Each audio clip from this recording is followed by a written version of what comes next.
Hey, this is Justin Brookman. And my name is Eric Gardner, and you're listening to Firewalls Firewalls Don't don't Stop stop Dragons. dragons.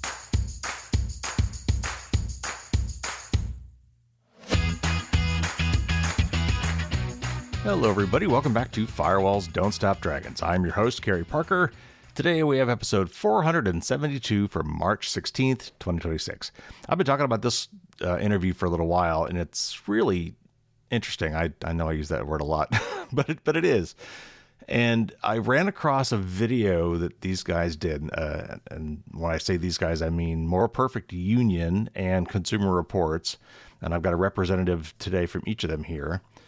They did a report on surveillance pricing, and this is the notion of tailoring prices based on what is known about the buyer. For example, if I think you're affluent, I might try to charge you more for something. If I think you're desperate, I might try to charge you more for something.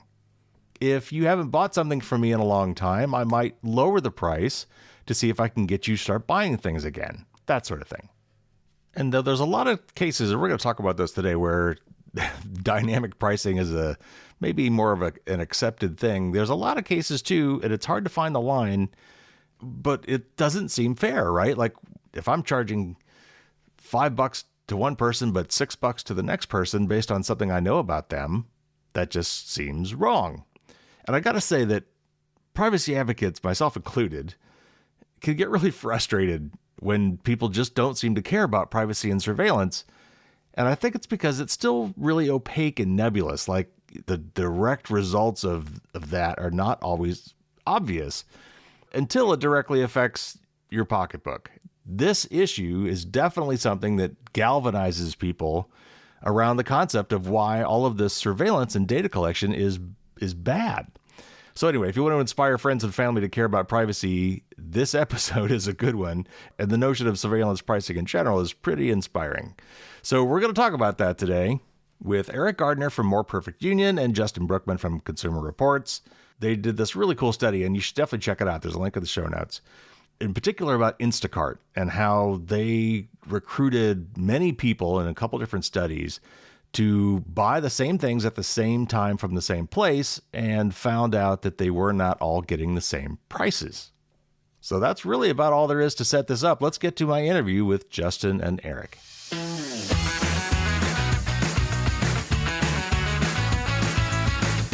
Justin is Director of Marketplace Policy at Consumer Reports, where he focuses on privacy, AI, cybersecurity, and all things tech. Welcome, Justin. Hey, how's it going? And Eric is a business reporter at More Perfect Union and was previously a management consultant in the grocery pricing industry, which is perfect for today's topic. Welcome, Eric. Thanks. Happy to be here. So I was actually really wanting to do a whole interview on surveillance pricing. Like, who am I going to call for that? And then like manna from heaven, your video fell in front of me, and I'm like, this is perfect. I need to talk to these guys. I can't wait to dig into this. So tell me real quick, a little bit more about yourselves, how you got into where you're doing now, and then we'll launch into this study that you did. So Justin, why don't you start? Tell us a little bit more about yourself and how you came to be where you're at. Yeah, so I'm Justin Brookman. I'm a Consumer Reports where I head up our work on policy and advocacy on all things tech and marketplace. So a lot of work on privacy, cybersecurity, artificial intelligence, and then increasingly a lot of work on personalized pricing.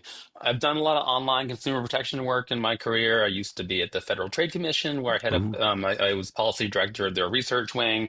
I worked in the New York Attorney General's office for a while, bringing cases against online scammers and the like. So continuing my consumer advocacy at Consumer Reports. excellent. Eric, give me a quick background. Yeah, absolutely. So I am a business reporter at More Perfect Union.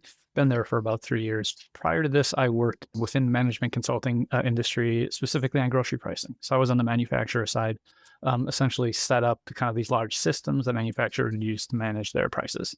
And then kind of went from setting up the systems to kind of like developing overall strategies around pricing within the industry.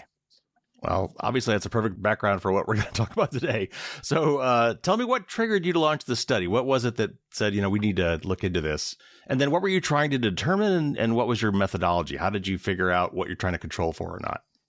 Yeah, so we've been interested in personalized pricing for a while. Actually, in the privacy community, privacy researchers have been looking for evidence of this for years. Hmm. Amazon got caught doing it in around 2000 or so, selling DVDs. Some people would get the Fight Club DVD for like 20.50, and some people would get it for $24. And they got called out, and there's a big frou-frou, and then they apologized. But technology is getting more sophisticated, tracking is getting more sophisticated, and so we launched this set of investigations to try to find evidence of it. Dr. Katie Wells, who was one of our partners at Groundwork Collaborative, she had actually been doing some Hmm. personalized testing with her friends and said, "Oh, actually, we're getting different prices on Instacart." And so one cool thing about Consumer Reports is like we actually have like lots of members, and we have lots of, and they wanted to volunteer. Like, yeah, let's find this, because I think people like I'll have bet. an intrinsic feeling this is wrong. So we recruited 400 people and sent them in groups. Okay, you check out the whatever the Safeway and this grocery store and in this location, and buy the same stuff. Put it all in your cart, and then we'll come back and compare. And then like the basics. Then we were actually really surprised that like for most items, not even a few, like for most of them, there was some differential in pricing among the people in our study. Sometimes just a few pennies, sometimes up to like 30%. So we expected to find some variation, but the scale of it was a little surprising. So Eric, you were really tight about this. It's not like you said, "Hey, go buy this stuff and let me know what the prices were." Like you were like, "Okay, everybody right now go to this thing at the same point, set the same delivery addresses, potentially buy the exact same thing at the exact same time. Give me screenshots." Walk me through like how deliberate you were about this process. Sure, absolutely. Most of the credit on that needs to go to our collaborator, Katie Wells. So a little bit more context too on the background. About a year and a half ago, I had done kind of a similar-ish story, but it was on Uber drivers. I had a bunch of Uber drivers in a room, put their phones down, called rides, and kind of just tracked what the offers were came in. And we found pretty big gaps and differences between what they were offered, even though they're at the same exact location for the exact same rides. And it went fairly viral. Uber disputes it. They released like a whole investigation on it, saying it was a Hmm. technical glitch.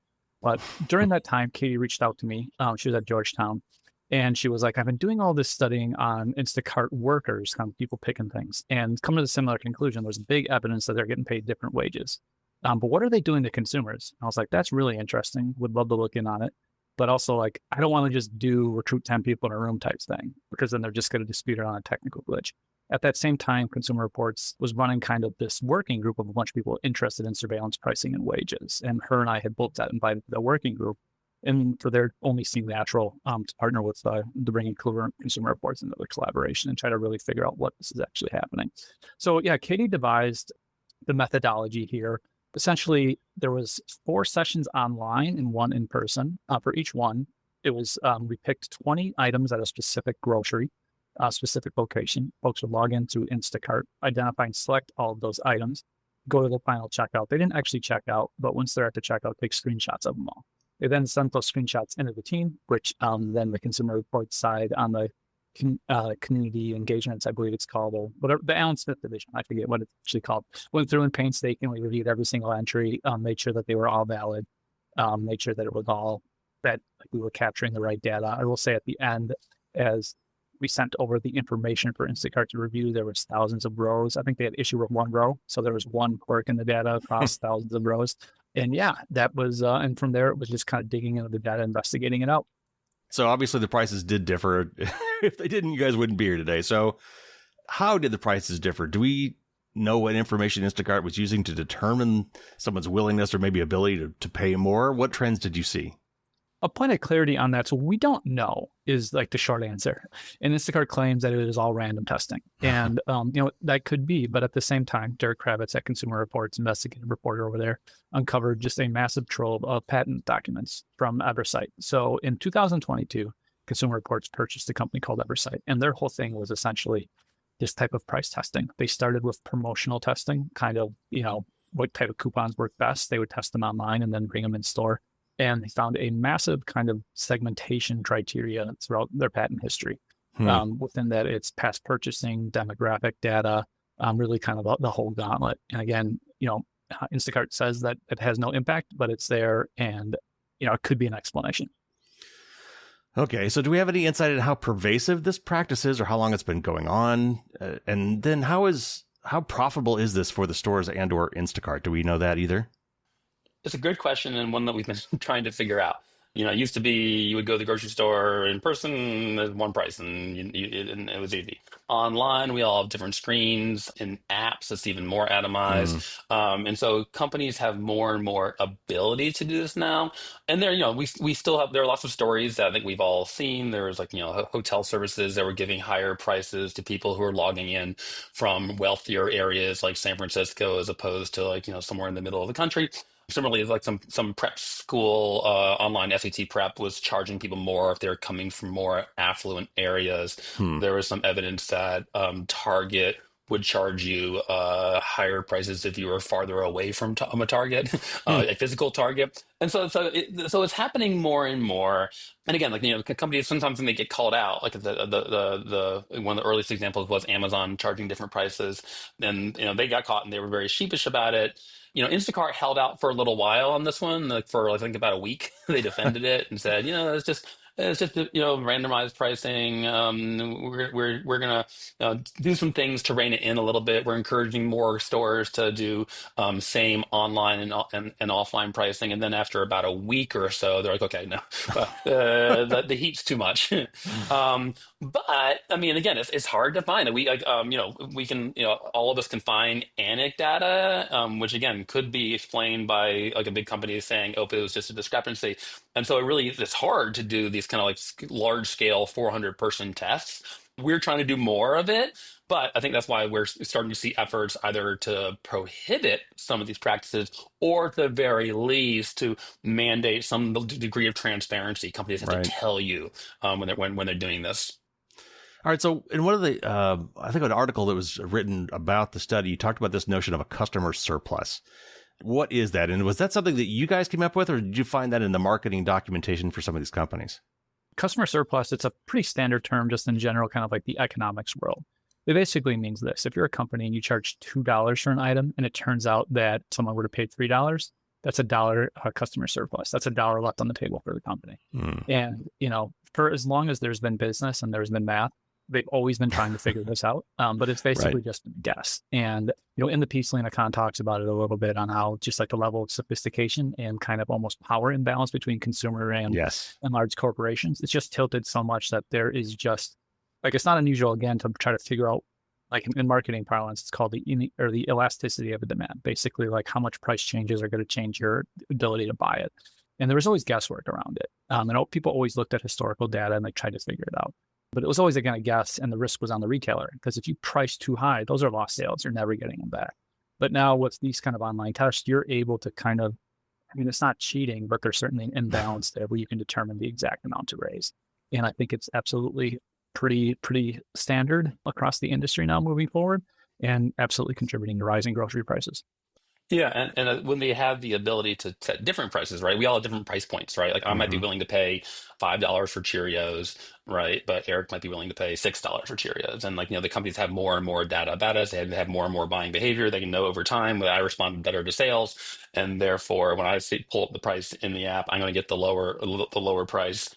Or they'll send me a discount. Like, oh, Justin, you need $1 help to get you to buy those Cheerios. And so then I end up paying it just right around at the price point I'm willing to. Eric also ends up paying it right around the price point that we're getting. So we're all, again, not getting that consumer surplus. There's no serendipity. There's no like, oh, wow, this is a great deal.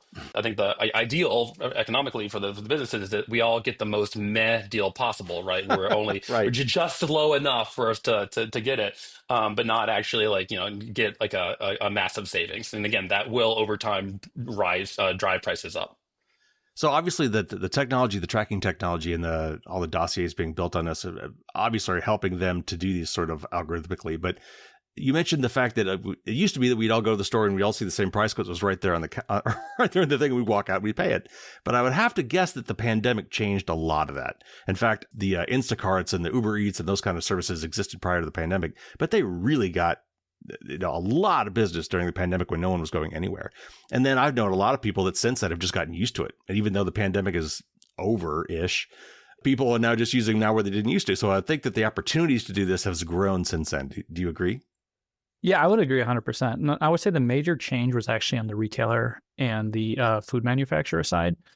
So I left industry would have been 2022. And so kind of right in the middle of COVID. And I cannot stress how much pre-COVID, no one wanted to raise prices. There was like a general concern that even just raising by a few pennies would send your volume cratering, or you would sell just a ton less. And then COVID kind of taught everyone at the same time that, hey, we actually have a lot more power here than we thought we did. And so I think it's just like a whole bunch of factors hit all at once. It was this realization across the grocery industry that, hey, we can actually raise prices here and consumers can't do anything because they need to eat, combined with, at the same time, people migrating to these apps and platforms. Well, okay, so there's already, and you mentioned a couple of these, there's already examples of dynamic pricing that appear to be perfectly legal, like surge pricing with ride shares, raising hotel room or airline seat prices depending on timing and demand, even raising prices before like natural disasters and hurricanes. I've seen that around here in the East Coast. It seems to be legal unless you go too far, and then after the fact, they may be able to come after you for price gouging if it looks politically expedient. But it seems, other than that, it seems to be totally legal. So do we have existing laws around any of this stuff? What does the law say around dynamic pricing or differential pricing? Do we have any on the books already? And you mentioned some were maybe transparency oriented versus some are banning it. What's the current state of the legal system around this kind of thing? Yeah, in general, dynamic pricing is generally allowed. Kind of follows supply and demand, and people, I think, in most cases, I think, understand it, right? If I buy my summer vacation tickets now, I'm going to get probably a cheaper airline ticket than if I get it like in June. Similarly, if I want to get a hotel room in New York, it's going to be more expensive on New Year's Eve than in middle of February. Mm-hmm. I think, from my perspective, that's okay. And so in certain cases, it does, I think, rise to the level of abusiveness. You talked about hurricanes, and I think, and that is a place where there are some laws in the books, and they've been in natural disasters. It does become price gouging and unfair. I do think the personalization takes it to the next level, and it feels more intrinsically abusive, Mm-hmm. and that they're able to know more about us and to set prices about us. I will say it's an open question as far as how illegal that is. We wrote a letter to regulators about this and saying, make the argument that this may be an unfair or deceptive practice. In some cases, Instacart was actually charging the same price, but they were saying it was originally a higher price. So it was originally $6.99 and now it's like $3. And Eric would see it was originally $7.99 and really Mm-hmm. $3. And that sort of like reference pricing, that there's a lot of law on, like that sort of thing. It has to be a real price. You can't just make up a price and say 50% off. It's kind of ignored. Mm-hmm. Anyone who's seen Black Friday knows Uh-huh. that law is not aggressively enforced, but it should be. And so that, I think, could be a legal hook, again, depending on the facts. But like, it could also, I think, if consumers are going to end up being worse off from this, does that become harmful within the sense of our consumer protection laws?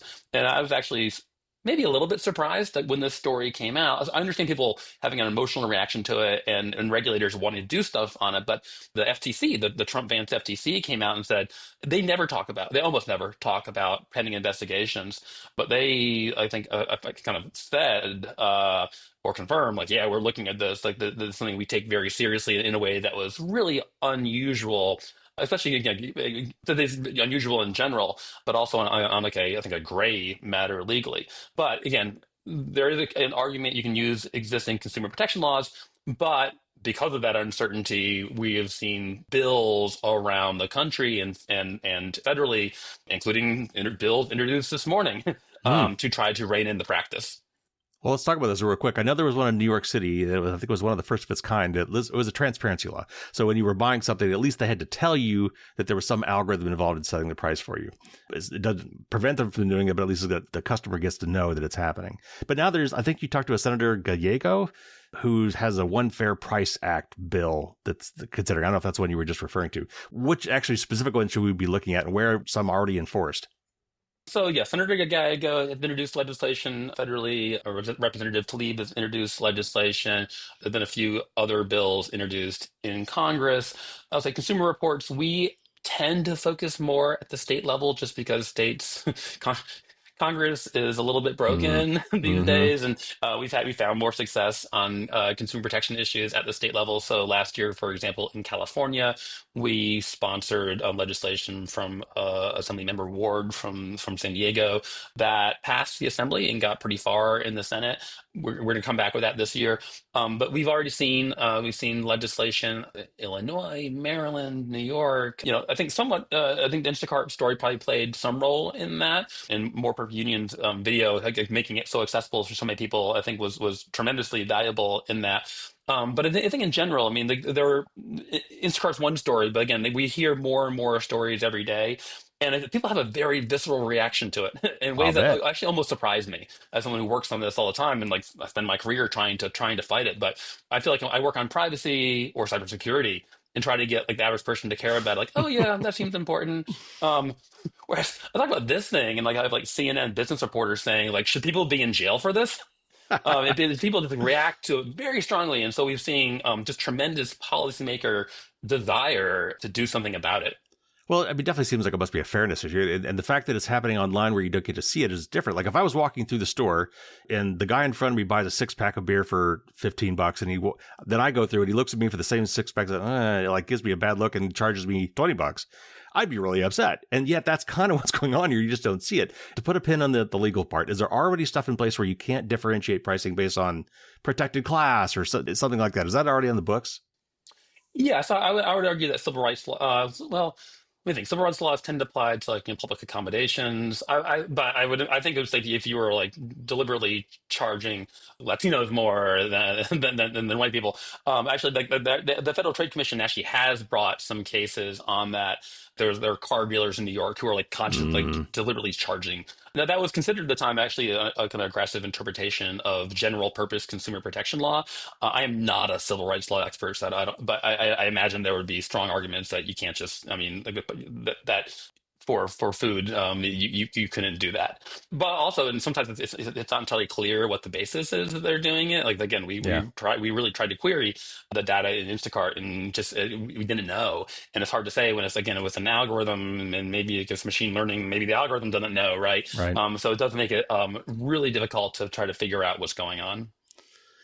Okay. I don't shop at stores where these are common, but I have seen them and they've got the digital price tags on the shelves, these so-called electronic shelf labels, ESLs.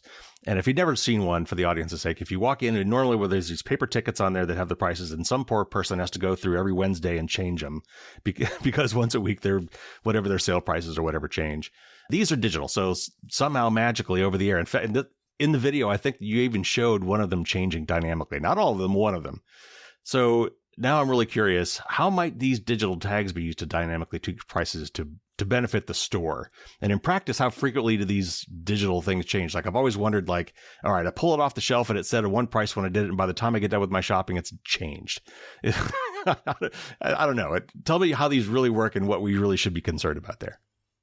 Yeah, so the ESLs in general are a little bit tricky because like there's a use case for them that I think is totally legitimate. Like from the grocer side, like the best case scenario is that like right now it costs a lot of basically kind of money and time to change prices, right? And so you can just click a button and change.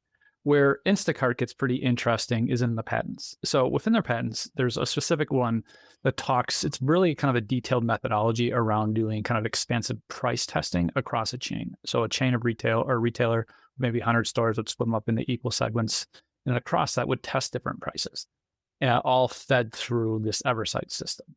And it would be all coordinated basically from central command. Because again, it goes back to that risk and the kind of how things have always been. There was always like store managers don't want to raise prices because like they don't want to kill their sales. And this kind of takes that risk out of it because it's going to be put through an algorithm that is planning and doing these tests.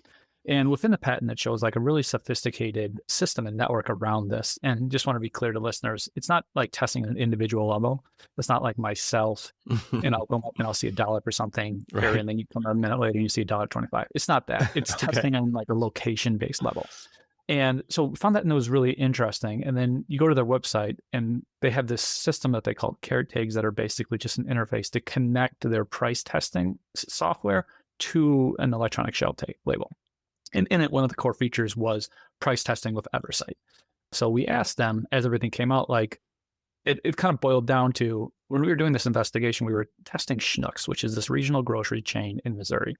And it was kind of driving me nuts because we tested them a handful of times and we saw no variance. And then I saw an article that showed that they had the carrot tags. I'm like, well, what if they're just testing across stores right now? That's why we wouldn't see it. And so then Derek pulled that patent, and then we reached out to them, and they said not a feature that they use. And at that same time, that feature that was on their website is now off the website, right? So they kind of, they had it, they marketed it, it's all across their marketing material. When they're asked questions about it, it's gone.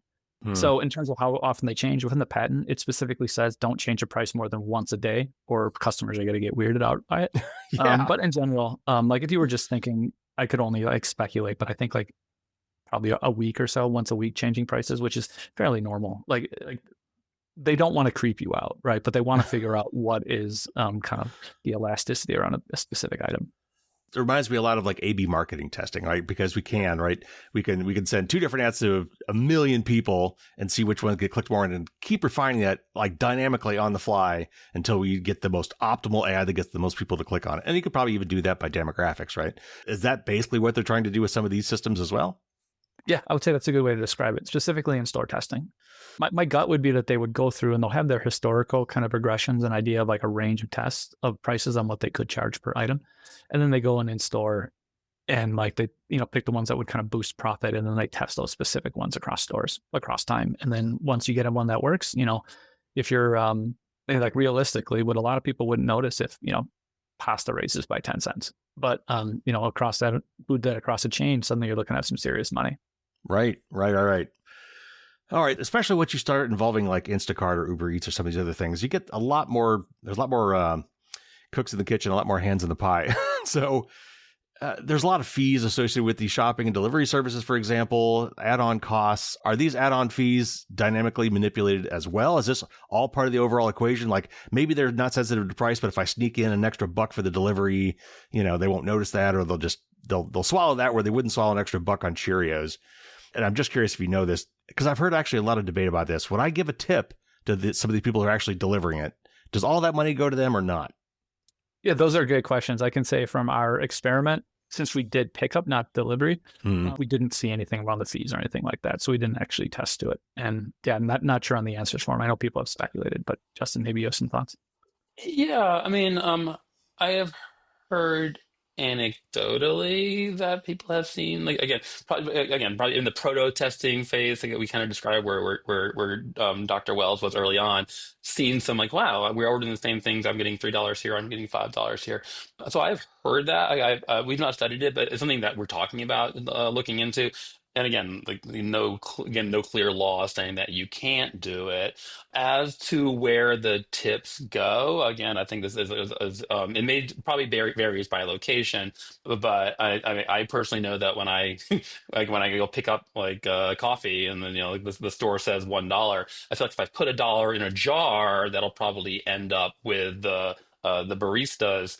If I do it online through Square, I don't know. I do appreciate a lot of companies will affirmatively say, 100% of your tip goes to staff. Though I've also seen companies say it in evasive ways, like 100% of your tip goes to making your service good. I'm like, okay, Right. 100% of your tip supports this, supports it.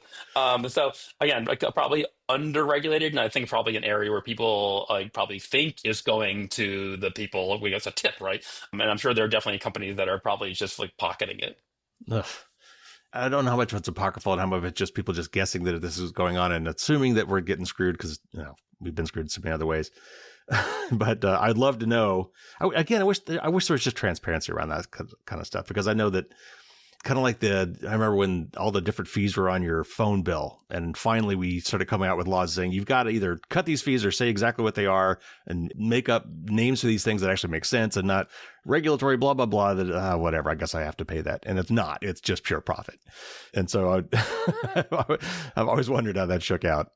Okay. Were the stores themselves somehow participating in this dynamic pricing? Because we've been talking about Instacart. And so all these things were going through essentially a third party. But like, what's the store's role in all this? Were they aware that this was going on? Do retailer contracts even allow for these shopping services to tweak the prices? Like if Safeway says, it's $5.99 for these Cheerios and Instacart charges $6.99 for those Cheerios, does Instacart even have to tell Safeway about this? Like, how does that work? And then I'm just curious, at the other end, do the brands know or care that this is going on?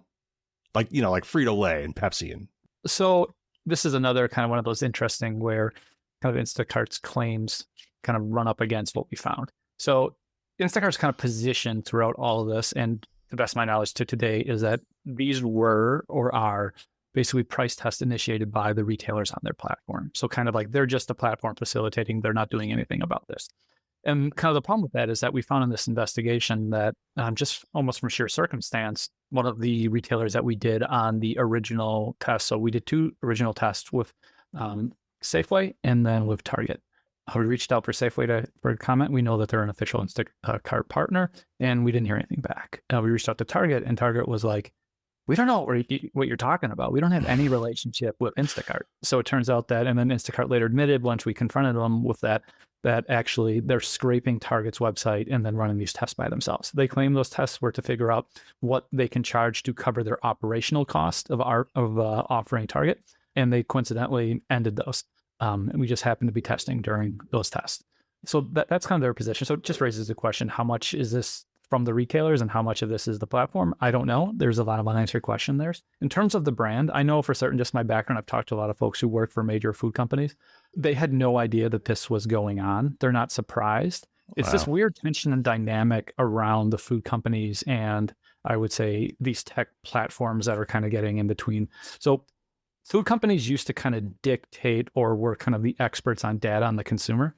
You might have heard of something called category captains. So if you go into a large grocery like Walmart, we're going to get into the weeds here. No, we'll pull you up. But so one of the interesting things is, so Walmart has something, and most major grocery stores has something called category captains. So Walmart isn't actually planning the items in their store.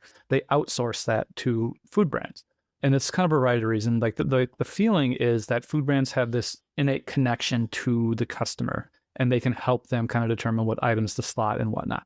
There's obviously a lot of conflicts of interest. Like if you are, a major chip brand and you're in charge of slotting what Walmart should sell, like your product is going to be preferenced, right? But it's also not just like that. It's in my opinion, in my experience, it's mostly just a big cost outsourcing by Walmart because they require so much reams of like kind of outside consumption data that costs a lot of money, and they make the manufacturer pay that in order to do it.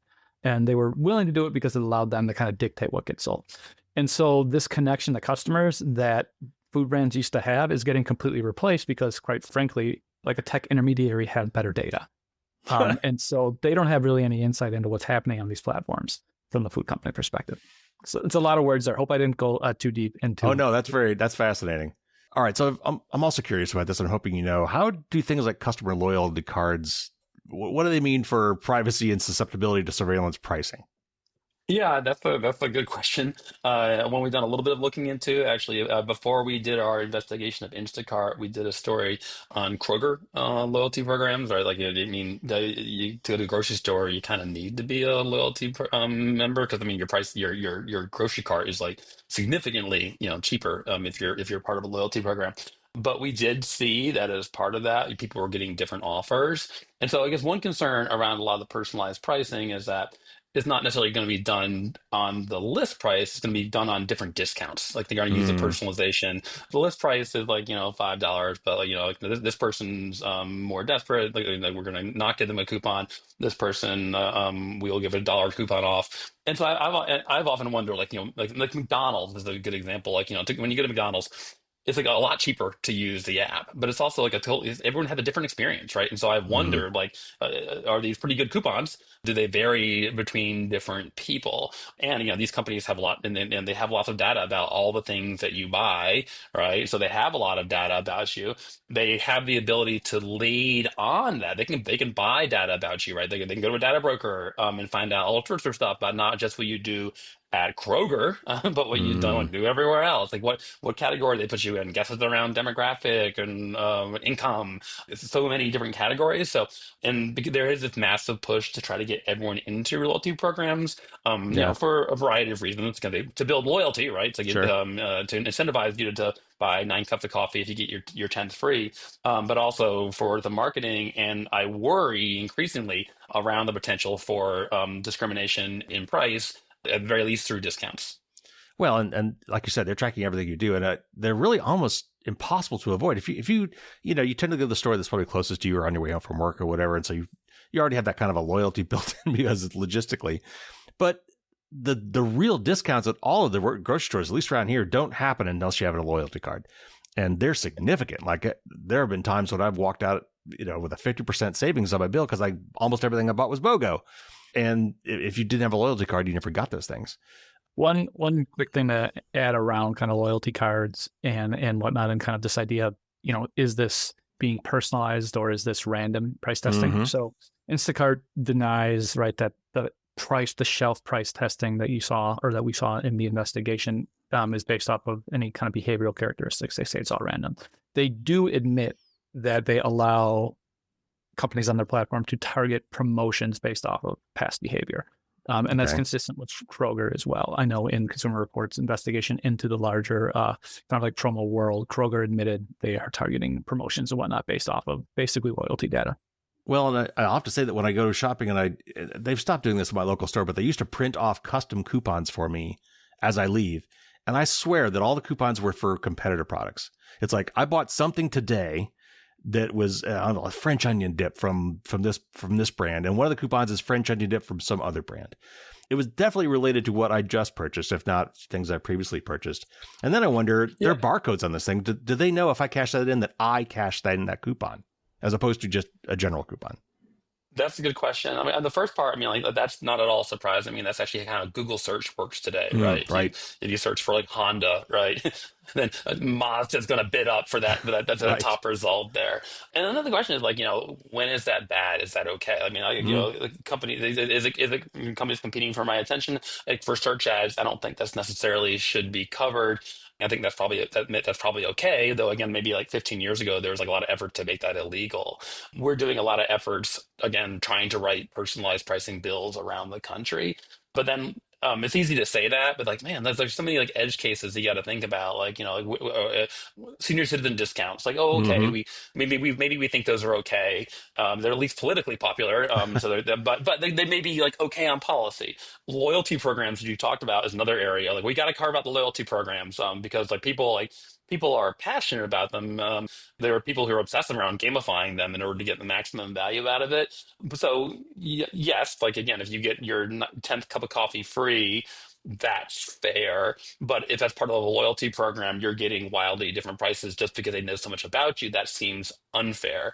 And so it's really tricky to try to craft these laws. Also, even just the word discount, a lot of politicians are scared to crack, I don't want to crack down on discounts. Well, shoot, everyone loves discounts. Yeah. That's fair, right? But I don't want it to be like, I don't want it to be like buying a car. Like buying a car, there's like an MSRP that no one pays. We all kind of effectively get a discount. But it's different. Like I'm not a great negotiator, so I played pretty close. Whereas Eric's an amazing negotiator, so he gets $1,000 better deal. I don't want that to be like like what you see at the McDonald's, like the menu, or like at the grocery store is like MSRP that no one really pays. We're all getting our bespoke discounts. Like it shouldn't be like negotiating a used car every time you buy any essential in life. And I worry that's definitely where the market's headed toward, at least somewhat.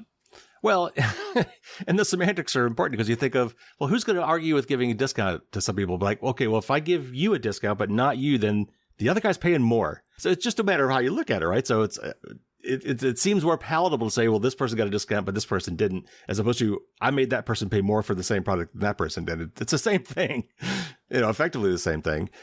It's differential pricing by another name, right? But it's like another logical argumentative step you need to get past. It's like, well, actually, if you don't get the discount, then you're being discriminated against. But that feels right. Like, well, I paid the regular price, I paid the fair price, and this guy got a better deal. That's not so bad. Like, well, no, the real price is a bogus price. Right. The real price is probably somewhere in the middle. It floats around for everyone. You're actually a sucker if you pay a full price for it. So, but again, it has been a political impediment. It's something that we've had to talk to people about to explain how actually that's not a great result for consumers. So back to your study, did you account for that at all? Like I notice this on Amazon a lot now, and I use camel because it's nice for tracking Amazon prices. But one thing that does not take into account is discount and coupon codes, which have really shown up a lot on Amazon. Or maybe they've shown up a lot for me because I've actually taken a lot of them. I don't know. But that seems to be the same kind of thing. Like, are those coupons just for me? Are those coupons for everybody? And of course, I can't tell looking at my account. But on your study, did you see anything along those lines? And were your users, were they logged in? Like, did Instacart know? I guess you probably had to at Instacart. You had to have an account. So everybody had to be logged in. Like they knew who they were talking to when they were buying these things. Yeah, with this study, I believe folks were logged in. I think there's a question of we did not control if you can link your loyalty account to Instacart. I don't believe we controlled for that though. But yeah, everyone had an Instacart account. And then we notated any kind of promotions or quote unquote deals or discounts. That's where I believe Justin brought up the fictitious pricing example before, but that's how we kind of caught that was. And that again is, let's say you see something for $5 and it says it's on sale for $8. Well, it turns out it was never on sale, right? They're just faking that. And that's how we found that evidence because as they were going through the data, they pulled out any single type of promotion or sale that folks were offered. So other than the list price and the sale price, were there any other things and for the next 10 minutes, here's a 15% off coupon that one person got and no one else got? Did you see anything like that? I don't think so. Okay. Not in this study, but the Kroger study that we did previously, we did find examples of that. Some people got a particular discount based on whatever data they had about us, and other people did not. But I've also, I've seen that in the wild. Like actually, when I was doing some Christmas shopping a few months ago, I would be in different browsers. So but it was literally for Chrome was 20% off, and then in Firefox and the other monitor, same thing, it's 15% off, which is wild. And also I imagine that's probably true. On your phone, it might be different as well. And again, I think people sign up for email lists. They get emailed hey, you're on my local sushi restaurant list. Every once in a while, they'll say, hey, 10% off. Is that fair? Is it everyone on the list who gets it? That feels like a little bit okay, but it's also is personalization to some extent. So again, kind of a weird edge case. We're trying to think what the law should allow for. Yeah. Obviously, Instacart is working with multiple companies here. You listed off at least a half a dozen that Safeway and Kroger and some of these other stores. So is Instacart sharing and combining data from multiple possibly competing stores? And I know that's tricky because a lot of these stores are owned by the same parent company, but not all of those you mentioned were. So if that's true, if they're actually helping multiple different stores that are possibly competitors otherwise, with a single algorithm behind all this, isn't that potentially some form of price collusion? I think it's an absolute concern. I don't think we definitively answer that with our study, but it's something that I think people are worried about economy wide, right? So there's been a lot of attention to RealPage, which is a company that helps landlords, set your rent, right? And so, you can imagine you're a local landlord. I'm the first time I'm gonna rent out my basement. I don't know what to charge, and so you can imagine I'll pay a little bit of money for someone to optimize it. But if that one company is setting all the prices in the neighborhood, there is a very strong possibility of some degree of collusion. And there's been a lot of lawsuits. I mean, they've been sued repeatedly. There's been they've been made illegal in some jurisdictions. So we've seen maybe the most action in the real estate market, but there are other areas again, if everyone in the industry uses a similar pricing algorithm, I think I've heard that alleged in the airline space. But it's some major industries. Again, if your job is not data, but there's someone else who's hey, we are great at optimization, but a significant percentage of the market uses that, right? They could be doing it fairly and legitimately and siloing all the data, but you can certainly see the potential for doing so. One other example I've seen is ticket resale. Again, if you have tickets on your phone and you can't use it and you want to put it on whatever service. A friend of mine was showing me the company offers, we suggest you charge $89 for this. Okay, but if they recommend to everyone to do this, right? Even if people don't take the default, defaults matter, recommendations matter. I do have concerns around potential collusion in that area. Again, there's been some investigations, there's been some lawsuits, but I don't feel there's been enough transparency in that space. All right, so another thing just came back to me. I meant to ask this earlier. How does Instacart make money off of all this stuff? All these things that we're talking about, the things that you've exposed in this thing, where how does this make them money? Does it make them money like they could show to stores that we're going to help increase your revenue by 5 or 10%, and therefore, your services are worth that much money, we're going to pay you a lot for your services? Or is Instacart actually getting a piece of the action? Like, or both? Are they getting a commission on these things as well? So the higher the prices, they make money directly, or where are they making money on this? Yeah, so it kind of depends. It's customer by customer, right? I think the answer is both. So according to kind of their financial filings, they take a percentage of the subtotal. It's kind of their split. And from other reporting, I've seen that number estimated anywhere between 3 to 8% of a ticket. But that's where they get paid on the spread there. Wow. Okay. All right. So what has been the reaction to this report and the videos and things?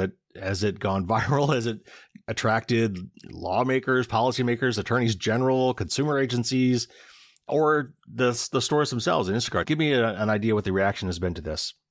Yeah, I mean, I'll say from our perspective, we've seen tremendous attention to it. Like again, more than most of the things that I think most of the studies or the policy work that I've done. So again, like seeing the FTC affirmatively make a statement on something is really virtually unprecedented. The Attorney General of New York usually does not agree with the Trump administration on things. Announced that she's investigating personalized pricing. I think again issued a press release recently telling you that if you find evidence of this, let me know.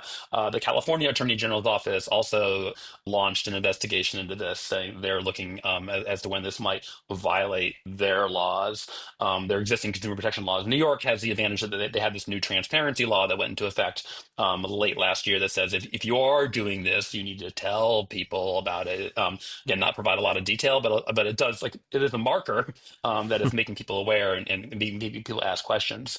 So there's efforts under existing law. And then again, we've seen dozens, just a ton of proposed bills. Again, multiple bills in New York State alone, a couple bills that made it pretty far in California last year. But also, like we're seeing them, blue states, red states. There's also bipartisan legislation proposed in Tennessee in the last week or so. I think because it's like a universal thing, because like people just don't want to get like the raw end of a deal. Yeah. And with Instacart, even if we take Instacart's word for it, like, we don't know that it was just randomized. I think people would just assume there'd be one price, and it's like if it's like price or door number 3, you kind of get you have this visceral feeling that you're going to get the raw end of the deal. And I think I think it's the right feeling, because the consumers have the less data, less power, less technology. And so again, the New York, the bill in New York, the transparency law has passed. But again, I think we're in relatively early days. Like I worked in privacy for 10, 20 years. And then suddenly now we have 20 comprehensive privacy laws when we've been in it for years. I think it's moving so much faster in this space. There's just like so much a willingness. I think, again, the early days of technology, like the 90s, and people were like, oh, the internet, online, this is great. What could go wrong? And then like in the 2000s, like social media, like, oh, it's kind of fun, but like it's a little creepy in some ways. And then again, people turned against, like they felt the power of big tech in ways that maybe they hadn't before. And so now, like tech regulation, there's so much of it, all right? Like there's privacy regulation, there's age appropriate design codes around the country and social media, just a willingness to intervene in ways that it wasn't before, because I think we just took too long to recognize the power that technology can have over our lives, and there need to be some basic rules in place. I mean, like I like markets. I think in Consumer Reports we rate products. We tell people what to buy, but there need to be like basic fairness rules in place. And right now there really aren't enough. And I think that's one thing we're trying to change. Well, I think the timing with this is perfect, because affordability is the key word of the day, right? And so everyone is very hypersensitive to pricing at this point, and So I think the timing of this was perfect, because it's all over the news, and it seems like both parties are now trying to latch onto this and are super sensitive to costs. But Eric, I'm curious, you have relationships with the industry. What you already said that Target was kind of surprised to hear what Instacart was saying. What has the response been from any of these other stores? Anybody else caught off guard by this and didn't see this coming, or was surprised by what was going on and maybe pushed back? Yeah, I can only really speak to most of my contacts within. So I worked on the food company side, or if I'm kind of the brand side. And I would say, yeah, people were pretty shocked and surprised at the level of it, because, if you think about it, like a food company, just throwing a name out there like Kraft Heinz, all they do is sell a pallet of product to, a Kroger. They don't actually have any idea about what happens after that. And so I think, people were pretty shocked overall on these practices. I would say no one's really surprised by the revelations as much as just kind of shocked that it happened. Or that it was uncovered, I guess. Yeah. Right. All right. So do you plan to do any further studies on surveillance pricing? What's next? Maybe with other delivery services, maybe even Amazon. I don't know. What's on the docket? What are you guys looking to do next on this?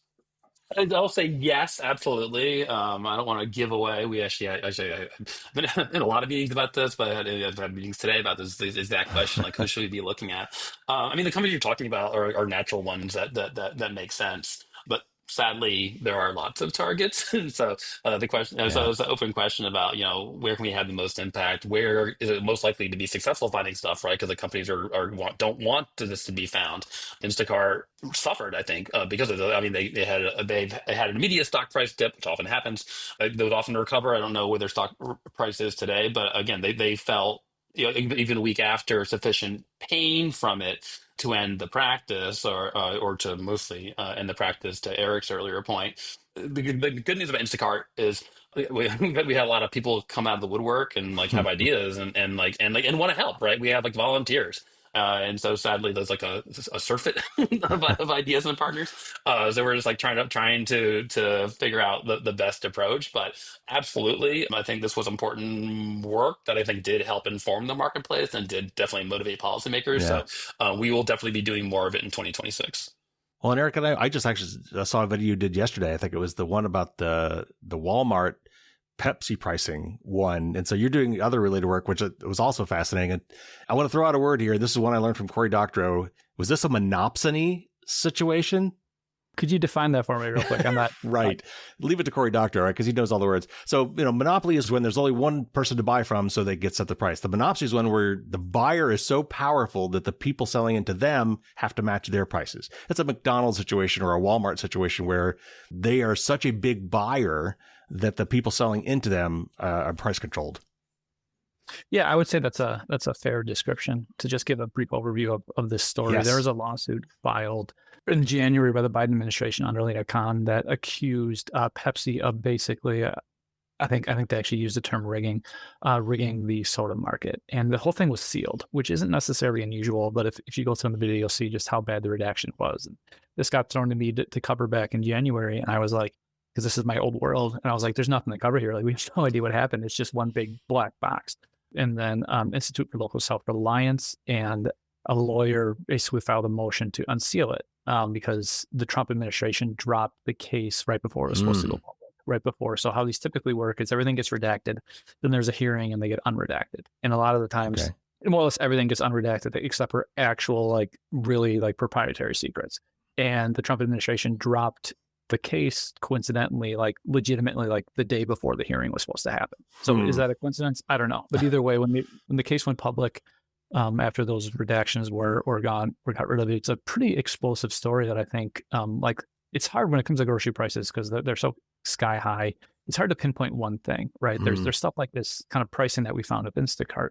And then there's also stuff like this, where essentially Walmart is so powerful that anytime a retailer goes below them on a specific item or price, they forced that, according to this complaint, manufacturer to raise the prices. So in this example, Food Lion, which is a Southeast grocer, about 1,000 stores, so a pretty big player, they started going below Walmart's price for soda in kind of the midst of the pandemic. And instead of lowering their price, Walmart, to compete because they're everyday low prices, they basically, the complaint alleges, pressured Pepsi into removing their promotional support money and then raising their wholesale price. So effectively forcing them to raise their price so Walmart could have the lowest price. Okay. All right. So as we wrap up here, and I'd like to hear from both of you, what can we as consumers do to either be more aware of this practice or avoid it if possible? If Instacart is actually doing this as quote unquote random price testing, can we opt out of that? And is there a way, do they allow us to do that? And then finally, maybe Justin, this would be for you. What are you advocating for particular regulations on this, model bills or copying other people's bills? Let's start with the personal thing. As a consumer, what can I do to try to avoid this? I mean, there are little things, again, especially for maybe bigger ticket items, right? Like, you can look like, again, changing browsers, like, again, can actually matter, Wow. for better or worse. Like looking on your phone versus looking on your desktop. Are you logged in or you're logged out? It's kind of, I mean, you can ask a friend to look, right? But for most purchases, it's just not worth it. I mean, like, again, you could use a VPN, right? And like try Hmm. different locations and see that matters. But like, again, that's depressing. That's not how like grocery shopping should be. Right. So you shouldn't have to jump through all these hoops because otherwise it is going to be quite difficult. As far as opting out, you largely can't opt out of personalized pricing. There's no requirement, and I think people don't want you to know about it, so they don't Right. prominently offer ways to do it. You do have privacy rights in states now, so you can opt out of online targeting. You can access data. You can go to a company and say, hey, what do you know about me, including what do you think about me? Like, have you looked at all my purchases and therefore you characterize me as like high income or low income or reckless or something, right? So you have new rights, and sometimes you can delete that.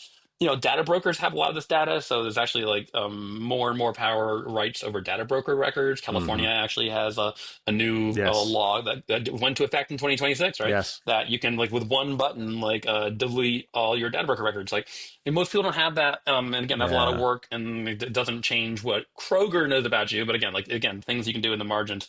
A couple other things like you can help participate in studies. Like again, we are doing a lot more of this. We're recruiting people. A lot of our allies are doing the same thing, which is great. But we need bodies to Mm. go again do the labor. So look for organizations that are doing more of this, and volunteer a couple hours. And then last, I'll say, you can advocate. Again, this is a good moment. People are riled up about this. There are laws around the country who are doing it. There are bills around the country, and people who are considering it. There are bills in DC, which again are less likely to move and people have less power over. But man, state houses where like it's more likely to happen, it actually matters when people show up and tell their story. Like, Mm. if you're like in Springfield or wherever considering a bill, if you show up and like tell your story, that actually matters. I mean, we that's why we actually spend most of our time there, because like there's fewer cooks in the kitchen. And so like that may be an opportunity to say, hey, like I got ripped off this way. Some basic rules in place could be good. And tell your story, and then that'll matter. Eric, anything to add to that? Yeah, it's funny in kind of doing these interviews around this. I always get asked that, and I'll be honest, I kind of always struggle. It's like there's not much that you can really Yeah. do. Like Yeah. it's always that like go shop at farmers markets and look. And it's like, yeah, Mm. absolutely, if you can. But I personally live in Minneapolis. It's February. Like there's no farmers market for me to go to, Right. right? Like so in that sense, it feels kind of hopeless. But on the flip side, as Justin pointed out, like it's really not hopeless. This is an issue that people care about. I think I've heard around 30 different state legislators have different bills around this. Like just because things, apologize for putting it crudely, but just because things suck now doesn't mean they have to suck in the future. Like Right. people want to change things, people want to get involved, and yeah, to echo Justin's point, one of the big problems of kind of reporting on this is that we're trying to understand and reverse engineer an algorithm that frankly has thousands, if not hundreds of thousands of inputs that we don't know, right? And you can't do that unless you're never going to be able to do it perfectly, but you certainly can't start showing the contours of it without a mass of people to do tests and to kind of get involved and to get active and to help do things. So yeah, I would say try to get involved with different organizations. Consumer Reports has a great arm. MPU is spinning ours up as well, and we work together all the time. I chat with the folks over at CR basically daily. It's funny, as you were asking about like what's like the next steps. Are you investigating this further? I glanced over my email and I saw a email from a product or a project manager over there asking if I was available to talk. So like something is going to be coming in the future. We're going to be working on this, try to uncover it, and we can't do it alone.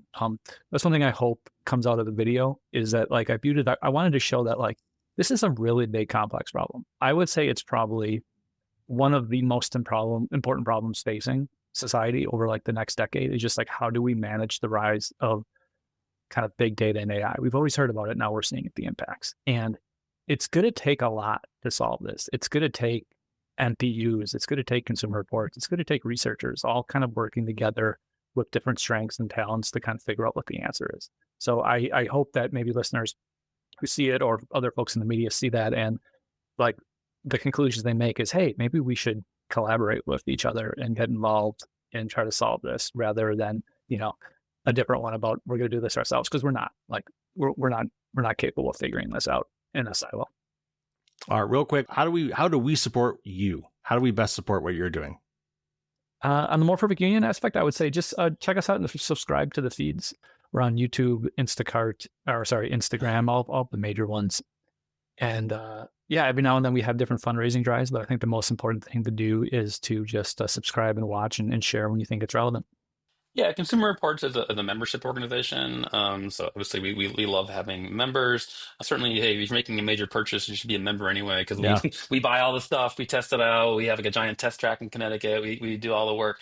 But it's that's great. But we also have like advocate lists, again, people who are members or not, but who hey, if like there's a hearing near me, or like if I could, you just send an email. If I could send an email and call a legislator, we have those mobilization lists. Again, and they matter. Like, and when we're pushing a bill, again, in the state, and we have some members and our advocates there, will hit the list and say, just tell your member, and the legislators tell us that matters.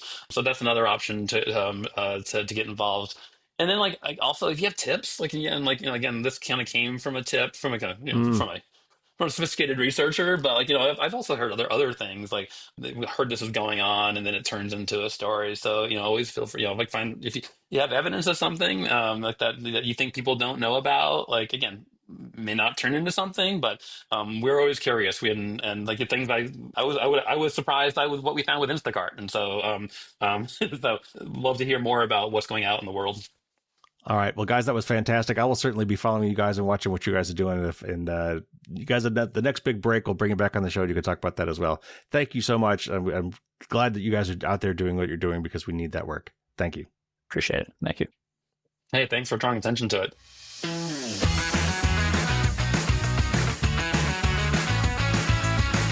Wasn't that whole thing just fascinating? It just blows my mind that is where we're at today, but it shouldn't really be surprising. So remember when loyalty cards were just these things that you marked with a specially shaped hole punch? Like when you went to the ice cream shop or the coffee shop, they had the star shaped or some other special hole punch that's hopefully you wouldn't be able to copy. Otherwise you just go home and punch it all yourself.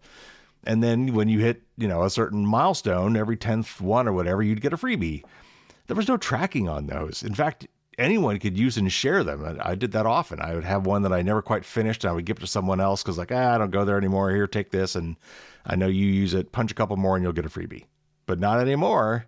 That's not how we do things now. We have, for a little while, there was loyalty cards that you actually would present and you'd swipe and maybe they'd have a barcode or something. But now you just give them your phone number. Everything is tracked on your phone number, and your phone number is about as uniquely identifying as your government issued ID number, because we keep our phone numbers for life, and we tend to give them out a lot more easily too. So that one number is used to track us everywhere, what we buy, when we buy it, how much of it we buy, and almost surely that information is then sold on to data brokers. Anyway, we mentioned that Eric had this other study about Pepsi and Walmart. I put a link to that in the show notes. Also, Consumer Reports has a whole dedicated page for getting involved, including volunteering for some of these types of studies. So I put a link to that specific Consumer Reports page into the show notes as well. I also mentioned that really weirdly named website, but very handy for tracking Amazon prices. If you buy a lot of stuff on Amazon, and many of us do, we all know that the prices fluctuate wildly and frequently on Amazon. So it's kind of nice, to see price history, like, am I getting a good deal right now at this price? But also this site called camel.com, it's just like it sounds, the animal, a camel, will allow you to set price watches on things on Amazon. And as it drops below a certain price, it'll notify you. I've used that a lot for things that I kind of want, but I'm not in a hurry to get. So anyway, I'll put a link to that in the show notes as well. But in wrapping up, I'll just say that these guys do great work, and I really like to support organizations that are fighting for me and us and our rights. And so I've been a Consumer Reports subscriber for decades. That's a great one to support, and you also get a lot of benefit from being a subscriber. And More Perfect Union, they take donations as well. But as Justin said, you could also sign up for their newsletter to stay involved and maybe take some action when some of these issues come up that trigger something with you. All right, so the patrons will get bonus Q&A on Thursday, as usual. I always like to ask about origin stories, so we dig a little bit more into how they each got into the privacy space and the consumer space. We talk a little bit about the FTC, the Federal Trade Commission, and how it's changed under this new administration and how it's been kind of hobbled by the recent Supreme Court ruling on Chevron deference.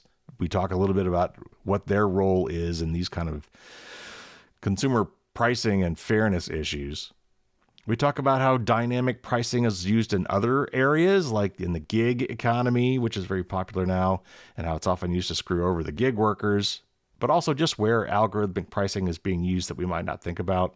And then finally, I know Justin did some work around with the digital standard, which is something that Consumer Reports worked on. I interviewed a guy named Ben Motzkowitz about that several years ago, so I asked him what the update is on that. So patrons will get that bonus content on Thursday morning as usual. All right, that's going to do it for this week. We'll have the usual news show coming up. We've got lots of great interviews coming down the pike. So hey, if you haven't subscribed, maybe now would be a good time to do that. And then you won't miss any of that great future content. All right, that'll do it. Take care, everybody. Stay safe out there. And until next time, as always, don't get caught with your drawbridge down.